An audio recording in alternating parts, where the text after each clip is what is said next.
His last loss came against Tai Tuivasa. He got obliterated in that fight. It's quite embarrassing.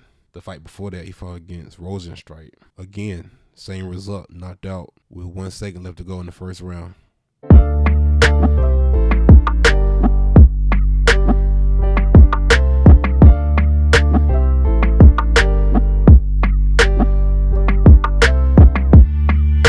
Another fight on UFC on ESPN 40.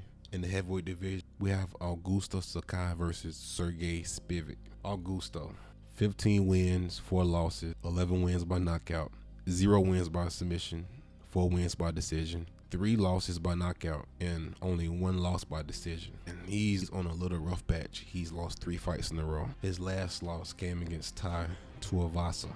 He got obliterated in that fight. It's quite embarrassing. The fight before that, he fought against Rosenstrike. Again, same result, knocked out with 1 second left to go in the first round. The fight before that, he fought against Alistair Overeem. He got TKO in this fight in the 5th round. Prior to that, he was on a 6-fight win streak, 4-fight win streak in the UFC. To me, what it looks like is whenever he started fighting against tougher competition, that's when he started to struggle. He embarrassed Chase Sherman, but Chase is not the most seasoned fighter in the heavyweight division. And Chase was on a losing streak himself up until his last win. He got a win over Andre Arlovski. I don't think he won the fight, but it was a close fight. You could tell he started to struggle a little bit more in his 2nd fight in the UFC. His 3rd fight was his best performance in the UFC. He got a knockout over Marcin Tybura in the 1st round. And then he was able to win against Abdelwahab. I'm not too impressed with Augusto Sakai, to say the least. When I watch him fight, I just see a big guy walking forward, looking to get the fight in the clinch, looking to throw punches, dirty boxing. To me, it looks like he only can fight up close. I'm not seeing a lot of striking IQ. I'm not seeing a lot of striking techniques. I'm not seeing a lot of distance. I'm not seeing a lot of using range.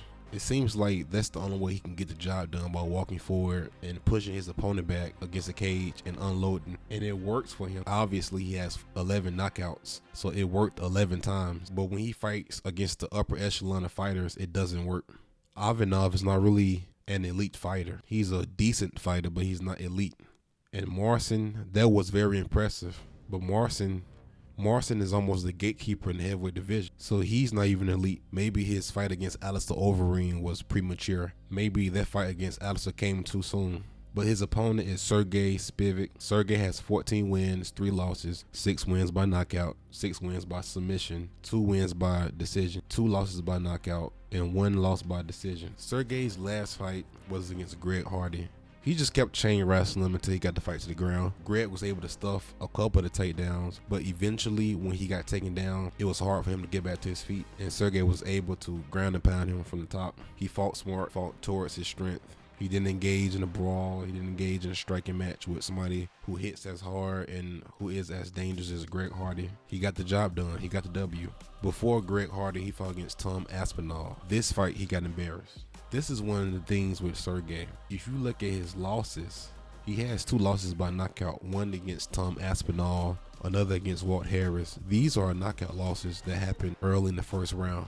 It almost seems as if you can apply pressure and bully Sergey. It's almost as if he's not as comfortable standing up against pressure fighters as he is when he's applying the pressure. But Tom is undefeated. Tom was undefeated. Yes, he has a injury in his last fight, but prior to that he was undefeated. It was an injury, stop it. So he didn't get the finish or knocked out or submitted. It was an injury.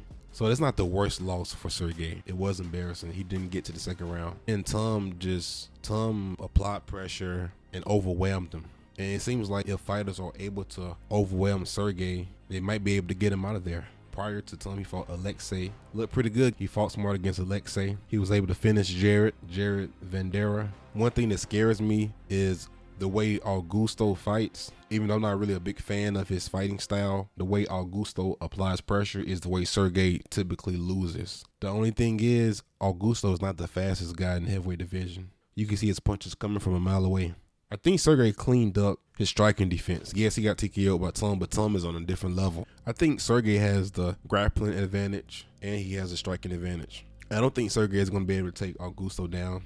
But then again, I don't think Augusto is going to be able to manhandle and bully Sergey and finish him with strikes. I think Sergey is the better striker. I think he's a faster fighter. He's a more athletic, more mobile fighter, and he has better agility. I'm predicting Sergey to win by decision.